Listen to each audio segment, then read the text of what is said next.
Welcome everybody. We're going to be getting into a nice little interview. I have Clarity Gaming cSaroVati here with us to go ahead and ask him a couple questions, and hopefully you guys can learn a little something. Now, I personally have known cSaroVati for a little bit of time, but I'm sure some of you people watching are not very familiar with you.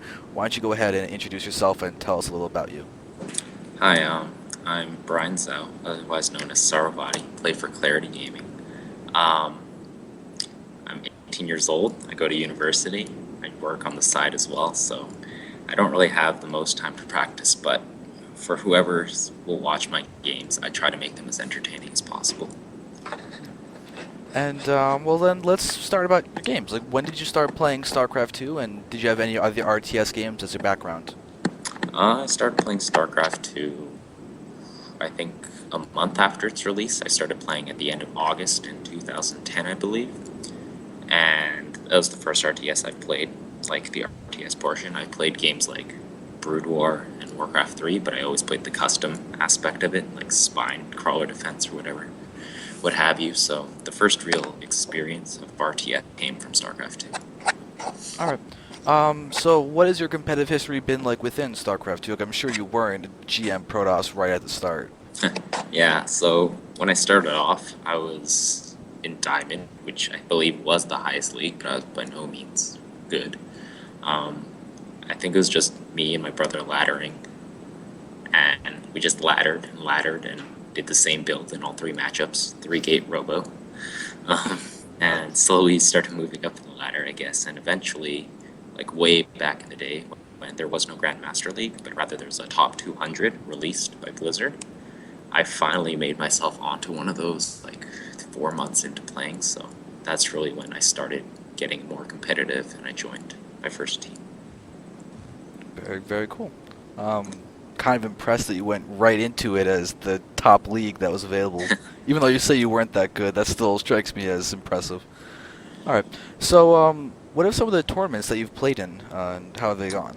Um, I guess one of the major running tournaments I've been participating in is the local one. It's the DYESL, and I think they just changed the name to TPL, so just a bunch of letters and acronyms, but it's run by a nice guy.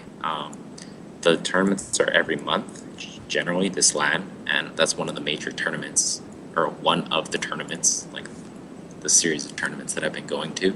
I've been placing really well in those tournaments. Generally, the only real tough competition I have there are players like McEngine, or now Engine, he's also part of Clarity now, and KC and all those other people. But my tournament experience LAN-wise isn't that spectacular. I haven't been to any tournament outside of Edmonton, which is my hometown, so I haven't really been able to play in a LAN environment against top players. But hopefully that'll change in the near future. I was supposed to go to MLG. We had the plane tickets booked and everything, but unfortunately midterms coincided, so I couldn't go. Online tournaments, though, I've participated in a lot. Not so much now, but I still try participating in qualifiers and such. So I guess the most recent one I could talk about is my IEM qualifiers. And that happened like almost a month ago, where I had to beat a bunch of players, or only like one or two players actually, for stage one. Stage two, I had to beat Fuzzy, QXE, Trimaster, and Kawhi Rice to advance to stage three. And then in stage three, I unfortunately lost to Killer, and then I lost to Sonlight 3-2. So my tournament experience isn't necessarily broad by any pro gamer, like measured to any other pro gamer, even though I'm not really a pro gamer. But I'm not definitely not completely green when it comes to tournament experience, and I hope to get more experience in the future by going to major LAN events. Yeah, I had the pleasure of casting you in the IEM qualifiers, and I just say your playstyle was very interesting. I mean, you're one of the few players that I've seen utilize Void Rays versus Terran in sort of like a non-stop building type of way. And whenever I cast you, I always have fun because you have this very unique style in all the matchups. So I'm curious about your style. Like, how did that come up, and what exactly are some of the quirky things that you do in each matchup? Yeah, so I get that a lot. Generally, I'm known as the person who does not take build I don't really take builds from pros. I think in the past 2 weeks-ish, I've been roasted by my teammates because I've been having trouble in certain parts of certain matchups, and they're telling me, go watch replays of pros. Why aren't you watching replays? And I'm like, well, I'm not really used to watching replays of pros, right? Like, I innovate all my strategies myself for the most part. But my builds generally, I try to make, a really, really crisp timing hit, and I always try to surviving by the skin of my teeth when I do my quirky things. So, for example, you talked about my Void Ray PVT. I had to work on that build for like 6 months to 8 months to make sure it was safe against all types of cheese, but at the same time viable macro-wise. So I guess I just try to do new things. Like a lot of units, people say they are completely useless. This unit doesn't work in this scenario, and I try looking at the numbers and looking at its range, damage, cost, movement speed. I go, can this unit actually do something at this certain point? And 99% of the time, it doesn't. Like, the strategy falls flat on its face. But the certain builds that I come up with that do work, generally, they're good. And it's not like, I'm bragging like, my builds are good. It's generally they're really good because a lot of people don't expect it. Like, they don't know how to respond to it because they've never seen it before. So I think I owe a lot of my success to those types of unique builds, because with school, with volunteering, with athletics, with work, I don't have as much time as some people to practice my mechanics all day. So to make up for that, I try using these unique builds and, theory crafting, whatever, to get myself an edge to stay competitive where I am. All right. Well, you've talked about school on a couple of things. I'm just curious, what is your major and where do you go? This is my first year of university. I'm in engineering at the U of A.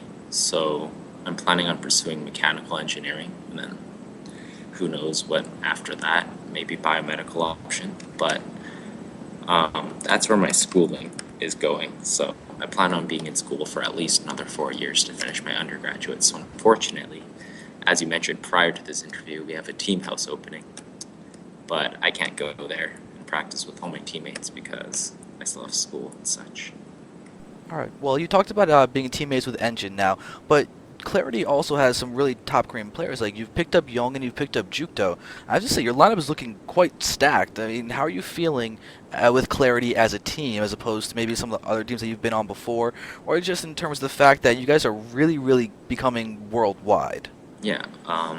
First of all, I have to thank our managers for that. Brandon, Chad, Virgil, who else am I missing? Jeff. But all our managers are helping make sure that we acquire really top-notch players, and at the same time, they're making sure that everyone, is getting the attention that they need to thrive in the team experience. So the players like Juktu, Engine, Yong, Moto K, they're all really, really good practice partners. They definitely are helping me improve personally and just our team flourish in general. I think we're planning on sending a lot of people to a lot of lands. So like all these Koreans and even just our North American players, they're going to be everywhere, and they're going to be showing people that yes, we've improved a lot because we're practicing with some top end players. So thanks to our team for that. These players are really good. I feel that in the North American scene, for just not so well known and established teams, we're one of the top upcoming teams. We kind of a lot of our players aren't that well known, but they've been around for a long time. So anyone who's actually been playing at a high level will probably recognize a lot of the names on our team. So I'm feeling really good about this team. We have a really strong lineup, and in team leagues and whatever, definitely watch out for us. It's very nice. Now, I'm curious, you also mentioned Moto K, which player I've seen a little bit, very strong Korean Terran. I just want to give props to Brandon or Adama as it's just for finding him. That's a very, very impressive find. Because I mean, I think I saw him like do an awesome all kill in the URTL or something. So that was really cool. So I'm personally looking forward to seeing how Clarity is going to be doing in the next upcoming months. Because as far as the upcoming teams that I know that are sort of newish, you guys are definitely looking like you're on the way to becoming incredibly established. You've got your team house coming along, and Brandon's really investing a lot of time into Yeah. really running you guys well. So that looks incredibly cool to me. And I think that we've kind of hit the core questions. Is there anything that you want to add or any parting words for this interview? No, I think all the questions have hit everything right, spot on. Just for the parting words, if you guys like our team or anything, like our write-ups, whatever, because Virgil does an amazing job with them, you can find us at claritygaming.com. I don't know if this will be posted anywhere, but twitter.com/clarity_gaming as well for our Twitter. And then from there, you can find like everything else we have. So please follow, like, subscribe, visit our website, do whatever. And then follow me. And I'm at twitch.tv/cSaroVati, twitter.com/cSaroVati. And just follow me on Twitter, follow my stream, and I'll try streaming more often. And hope you guys like what you're seeing out of our team so far, because there's a lot more to come. Yeah. All right. So thank you very much, everybody. If you do want to see more of cSaroVati and his weird PvT involving Void Rays and his other creative builds that are really a pleasure to watch, it's definitely a nice, different playstyle. So thank you all very much for watching, and we'll hopefully be able to bring you some more interviews with some of Clarity's top players. Thank you all very much.